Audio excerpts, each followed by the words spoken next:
According to Strata Solar, Tesla has secured a massive new Megapack project that replaces the gas peaker plant in Ventura County, California. This has far-reaching consequences for peaker gas plants and for Tesla, as this new business may one day bring Tesla more revenue than its car business.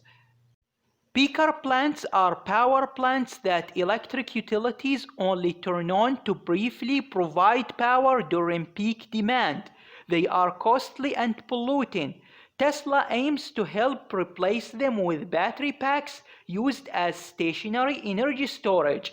The idea is that giant battery systems would charge from the grid when demand is low and discharge at peak demand to help reduce the peak of power production.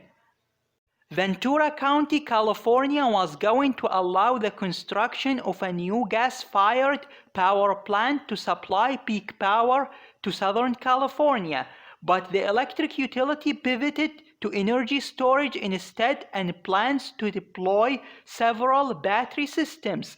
As a result, Strata Solar selected Tesla. If this project turns out to be a massive success, it could be the beginning of a trend that results in ending the operation of as many as 1,264 gas peaker plants across the United States.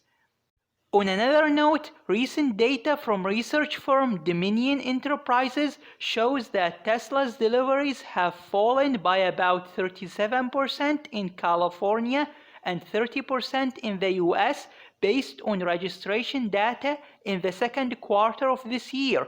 Tesla initially seemed more immune to problems than rivals when it posted a surprise first quarter profit.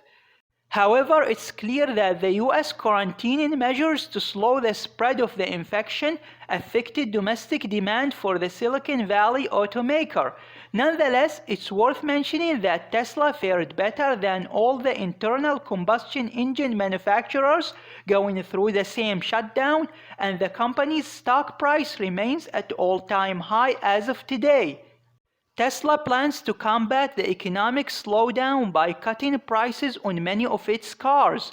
Additionally, a stronger than expected number from China as a result of strong Model 3 demand could help offset the doom and gloom scenario in California, which makes up the bulk of Tesla's domestic sales. Tesla's second quarter expectations cannot be that high, but good news from China car sales may help a little bit.